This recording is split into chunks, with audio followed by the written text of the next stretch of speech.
দূরে নাই, আমি খুব কাছাকাছি আছি। জি আপা, আমি চট করে ঢুকে পড়তে পারি না এখানে নিউ ইয়র্ক মহানগরে আপা যারা আছি এমদাদ ভাই নেতৃত্বে আমরা মিডিল মিসিং করতেছি আপা, কিন্তু এলাকার পরিস্থিতি তো আপা খুব খারাপ। কারমাঙ্গিচরে বা ক্যানিগঞ্জে আপা সকল নেতাকর্মী তো আপা হচ্ছে ওরা মানে একদম সবাই এলাকার বাইরে আপা।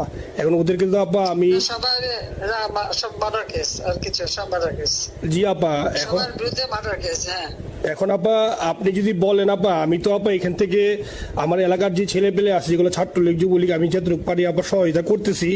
আর আপনি যদি অনুমতি দেন, আমি যদি বলেন না তুমি এখানে থাইকে ওদেরকে হেল্প করো, করলাম। আর যদি বলেন না তুমি দেশে যাও, যে একটু গুছানোর চেষ্টা করো আপা, তাহলে করবো আপা, এটা আপনার সিদ্ধান্ত আপা। না এখানে বসে এখন সাহায্য করো, সেটা সবচেয়ে বেশি কাজে লাগবে। জি জি আপা, আর পরে গেলে হবে। জি আপা। গেটটা দেখে নাও। আর আপা ওই যে আইনজীবীরা আপা দাঁড়াতে পারতেছে না আপা, এই বিষয়ে যদি আপনি কোনো পরামর্শ দিতেন আপা, তাহলে তো আপা একটু ইয়ে হইতো।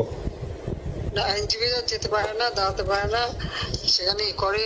তো সেখানে যখন আইনজীবীরা যাবে, সেখানে ওদের বলো যে আমাদের লোকজনদের অর্গানাইজ করে সোজা কোর্টে ওখানে যাই। আর তাছাড়া তো আর কোনো ওয়ে নেই আপা। তবে আমি কালকে সিদ্দিক ভাইয়ের সাথে কথা কাজ করতে হবে। জি আপা। তোমার একটা কাজ করো, তোমরা যেখানে আসো ওখানকার এখন তো ইলেকশন চলছে। জি আপা। ওইসব তাদের ক্যাম্পেনিং এর সময় ওদের লোকাল যে ইলেকশন হচ্ছে সেখানে ক্যাম্পেনিং এর সময় তার সঙ্গে যোগাযোগ রাখা, ক্যাম্পেনিং এর সহযোগিতা করার সাথে সাথে মানে এই বিষয়গুলি জানায় রাখা। তারপর যখন মানে এদের কাছে একটা সাপোর্ট নিয়ে আসা। জি আপা, আপনি আপা আমার ব্যক্তিগত অভিমত, আমার যেটা মনে হয় আপা, আমার সাথে সবাই একমত হবে কিনা জানি না, আমার মনে হচ্ছে আপা এবার রিপাবলিকানরা যাবে আপা, ট্রাম্প আবারও আসতেছে আপা। কারণ আমেরিকানরা তো আপা ব্যাপার আছে একটু নারী নেতৃত্বের ব্যাপারে, এখন তো এগুলা বলা যায় না, তো নিজেও বুঝেন ওরা হয়তো, আমার মনে হয় ট্রাম্প আবারও আসতেছে আপা। রিপাবলিকানরা আসলে আমাদের জন্য খুবই ভালো হবে আপা। আচ্ছা, না সে যে আসুক, আমার মনে হয় যে ওখানে প্রার্থী যে পপুলার জিতবে, তার সাথে আমাদের একটা এখন থেকে তাদের ক্যাম্পেনিং এ থাকলে পরে তাদের সাথে যোগাযোগ হলে পরে ভবিষ্যতে কাজে লাগবে। জি আপা। আর একটা আপা যেহেতু আমি সবাইকে বলেও দিচ্ছি যে যার যার এলাকায় যে যেখানে থাকে সেখানে, কারণ ওরাই ভোটারদের আবার গুরুত্ব দেয়। তো আর আমাদের বাঙালি ভোটাররা তো যায় ভোট দিতে, বিদেশে তো কম যায়। জি আপা। আপা এমনিতে আপা আপনি আপা কিছু মনে করবেন না, আমি পরে মাঝখানে শুনছিলাম আপনার গাজিয়াবাদ থেকে আপা দিল্লিতে ট্রান্সফার করছে আপা, আপনি নিজের দিকে আপা খেয়াল রাখবেন আপা। আপা আপনি আসেন আপা, ট্রান্সফার করছে মানে একটা কোথায় ট্রান্সফার করছে? আমার ওই যে বাংলাদেশে আপা একটা নিউজ আসছে আপনার গাজিয়াবাদ থেকে দিল্লিতে নাকি ট্রান্সফার করছে আপনাকে হেলিকপ্টার দিয়ে, এরকম একটা নিউজ আসছে আপা। হেলিকপ্টার দিয়ে? জি এটা নিউজ আসছে যায় দিনে আপু, পরশু দিন আপা, ওই যায় দিনে আপনার হচ্ছে ওদের অনলাইন ভার্সনে এটা ভিডিও দেখাইছে আপনাকে নাকি ওই যে গাজিয়াবাদ থেকে দিল্লিতে নাকি ট্রান্সফার করছে আপা। ভিডিও দেখাইছে, এটা কোন দেশের হেলিকপ্টার সেটা? না এটা না আপা, এটা ভিজুয়াল একটা হেলিকপ্টার দেখাইছে আন্তাজে, কিন্তু এটা নিউজ দিছে আপা। আপনি চাইলে আমি আপনাকে ভিডিওটা পাঠিয়ে দেবো আপা হোয়াটসঅ্যাপে। হ্যাঁ পাঠাইও তো, দেখবো না কি গাছগুলি কথা বলে এরা। জি আপা, এটা তো নিউজ তো আপা দেখেন না আপা। খুব কাছে আছে আপা, আপা কষ্ট লাগে আপা। আপা আপনি যে মিডিয়াদেরকে আপা যে দিয়ে আসছেন আপা, এই মিডিয়াগুলো আপা আমাদের কাজ করে না আপা, কেউ সত্য বলে না আপা। আপা আমরা কই যাবো আপা, আপনি আসেন আপা, আল্লাহ আপনার বাসায় রাখুক আপা, আপনি যেতেই আসেন আপা, আমরা আসি আপা, আমরা আসি আপা আপনার জন্য আপা। না না, আমি কিন্তু আমাদের দেশের খুব কাছাকাছি আছি। জি আপা, খুব শুনে শান্তি লাগলো আপা। আমি অত দূরে নাই, আমি খুব কাছাকাছি আছি। জি আপা, আমি চট করে ঢুকে পড়তে পারি না আপা আপনাকে দেশে আপা এটা ইয়ে করেন, আপনি যখন নিয়ে দিবেন যে না তানভীর তুমি আমেরিকা থেকে দেশে চলে যাও, দেশে যে ওই কারমাঙ্গিচর ক্যানিগঞ্জের এখানে ওই দলীয় নেতৃত্বের গুছাও বা ওইখানে কাজ করো আপা, আপনি বললে সাথে সাথে দৌড় দেবো আপা। এখন গেলেই দেবেন একখানা মামলা। I like it. It's mine. The prices blow my mind.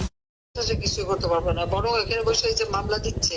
জি আপা। আমার বিরুদ্ধে 113টা মামলা। জি আপা। সব জিনিসগুলি নিয়ে আমার মনে হয় জাতিসংঘ থেকে শুরু করে সবার কাছে এটা বলা দরকার যে এটা কোন ধরনের কথা। একটা ফলস মামলা, মানে আমার পরিবারে কেউ বাকি নেই। জি আপা। যারা বাইরে বিদেশে চাকরি করে জি আপা, সবার নামে মামলা। জি আপা, সবার নয় মামলা দিয়েছে আপা। হয়রানি করার জন্য জি তো যারা একদিন হিউম্যান রাইটসের কথা বলতো, যারা হলো অপোজিশন স্পেস দেওয়ার কথা বলতো, তারা জি। কই? তো এই কথাগুলি তার সামনে তুলতে হবে, বলতে হবে, এবং লোকাল লোকদের বলতে হবে। দ্বিতীয় কথা হচ্ছে, আমরা থাকতে দেশের যে অবস্থা ছিল, এখন তো দেশের অবস্থা যে খারাপ, ভয়ঙ্কর আপা। আবার সেই দরিদ্র সীমার নিচে চলে যাচ্ছে, জি আপা। মানুষের খাবার নাই, জি। সব বন্ধ করে দিচ্ছে, জি আপা। আর সব টাকা লুটে খাচ্ছে, ব্যাংকের টাকা সব লুটে খাচ্ছে। জি আপা। আপা আমি ফেসবুকে যেভাবে ইন্ডিভিজুয়ালি আপা, আপনি আসলে ফেসবুক তো চালান না বা দেখেন না, বা ইন্ডিভিজুয়ালি ফেসবুকে আমি যেভাবে, আমার ফেসবুক নাই, জি আপা আমি জানি আপা, আমি ইন্ডিভিজুয়ালি যেভাবে ফেসবুকে আপা লেখালেখি করতেছি, আপনার কাছে যদি কোনোদিন আল্লাহ তাআলা আপনার কাছে নিয়ে যায়, সরাসরি দেখাইতে পারি আপা, আপনি আমার বুকে জড়াই ধরবেন আপা, এত বলতে পারি আপা, নাইসলি লিখতেছি আপা। আরেকটা কথা তোমার জানা রাখি, জি আপা। ওই যে এখন খুব লাভাচ্ছে যে কারা মানি লন্ডারিং করছে, জি। গ্রামীণ ব্যাংকের যত টাকা জি। এই এত বছরে, জি আপা। ইউনুস কিন্তু গ্রামীণ ব্যাংক প্রতিষ্ঠা করেনি, জি আপা। গ্রামীণ ব্যাংক প্রতিষ্ঠা করছে এরশাদ। জি আপা। সে চাকরি দিচ্ছিল এমডির পদে, জি আপা। এমডির পদের থেকে গ্রামীণ ব্যাংকের 26,000 কোটি টাকা সে মানি লন্ডারিং করে বিদেশে নিয়ে গেছে। জি আপা। 26,000 কোটি টাকা, জি। যা দিয়ে সেই যে বিদেশে সোশ্যাল বিজনেস, অমক সব যত বিজনেস সব কত টাকা পায় থেকে। আপা এটা তো আপা দেশের মানুষ বুঝতেছে আপা, আপনি বিশ্বাস করেন আপা, দেশের মানুষ হারে হারে বুঝতেছে আপা। না, মানুষের বুঝে দিতে হবে যে অলিম্পিক মশাল ধরতে কত টাকা সে ডোনেশন দিচ্ছে, ওদের ডোনেশন লিস্ট খুঁজলে পাওয়া যাবে। জি আপা। তবে এবার যে অলিম্পিয়াতে গেল, সেখানে কত টাকা ডোনেশন দিয়ে আসছে, জি আপা। ওদের ডোনেশন লিস্ট খুঁজলে কিন্তু নাম পাওয়া যাবে। জি আপা। ক্লিন্টন ফাউন্ডেশনে যে ডোনেশন দিচ্ছে জি আপা। নোবেলের আগে, সেটা কত টাকা ওখানে পাওয়া যাবে, জি। কারা কারা দিচ্ছে। মহাচর বৈশা এখন আমাদেরকে সব তত্ত্ব কথা শোনাচ্ছে, জনগণের গরিবের রক্ত চুষা টাকা নিয়ে বড় লোক হচ্ছে সুদখোর একটা। আপা আপনি বিশ্বাস করেন আপা, বাংলাদেশের মানুষ ধীরে ধীরে আপা বুঝতেছে, অনেকে আপা ওই সময় আবেগে গেছে আন্দোলনে, ওরা এখন আসলে কি ওরা সরাসরি বলতে পারতেছে না যে ওরা কষ্ট পাচ্ছে, কারণ ওরা তো তাহলে যে ওরা যে আন্দোলনে গেছে তখন আমরা জাপ দিয়ে ধরবো যে কেন গেছিলি, এখন স্বীকার করতে পারতেছে না আপা। তবে মানুষ আপা খুব কষ্টে আছে, বিশ্বাস করেন মানুষ আস্তে আস্তে আপা ভুল বুঝতেছে। আপনি ছাড়া আপা বাংলাদেশে কোনো বিকল্প নেই আপা, আপনি যেই বাংলাদেশকে যেখানে নিয়ে গেছেন আপা, আপনি আমরা আবার স্বপ্ন দেখি আপা, আপনি নিয়ে আপা লড়াই করবো আপা। আপা যথেষ্ট করছি বাংলাদেশের জন্য, দিন নাই রাত নাই, খাওয়া নাই নাওয়া নাই, দিন রাত খেটে জি আপা, আপনি যেই পরিশ্রম আপা করছেন আপা, উঠাইছিলাম বাংলাদেশের সম্মান সব ধুলাই মিশাই দিচ্ছে। আপা কষ্ট লাগে আপা। যারা মনে করেন অতি উৎসাহী আপা, ওরা নিলে বুঝে নাই, বা ওরা জামাত শিবির আপা, ওরা বঙ্গবন্ধুর স্ট্যাচু নিয়ে আপা ওইখানে এই বঙ্গবন্ধুর স্ট্যাচু অপমানে করছে আপা, কিন্তু আরবি আপা আপনার পালিত আপা, ওরা আপনি আপা এই কাজটা করলো আপা, এর চেয়ে কষ্ট কোথায় আছে আপা? এই কষ্ট কিভাবে বুঝাবো আপা? আপা বুঝবে